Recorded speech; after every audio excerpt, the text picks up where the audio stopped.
So when it comes to building an audience and you're delivering free, valuable, consistent content on whatever platform you choose, whether it's social media, a podcast like this, video show, you are building an audience that knows, likes, and trusts you. And with that know, like, and trust, you can then turn to them and say, okay, listen, I'm giving you free, valuable content. You know, like, and trust me. What is your biggest struggle right now? Like, what is the thing that you are just struggling with above and beyond everything else? And they will tell you, because people love whining and complaining and moaning and groaning, and they'll tell you their obstacles or challenges. And guess what?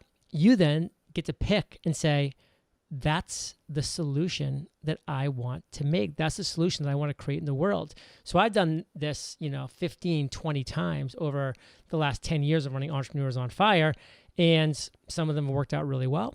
Some of them haven't worked out so well. And then there's some that have been kind of in the middle. But the ones that work really well, that's the ones you double down on. That's the ones you really see become your big 6-7 figure earners. And, my favorite one by far is when people are coming back to me early in Entrepreneurs on Fire and saying, John, I'm struggling building an audience like you're building. And I love this platform of podcasting. So how do I do that? And I said, well, how about I create the solution and I call it Podcaster's Paradise. And that solution that I ended up creating ended up being one of our biggest revenue generators, because now we teach people, and we have for 8 years, how to create, grow, and monetize their podcast. And this is exactly the solution that they were asking me for, that they were saying they were struggling with.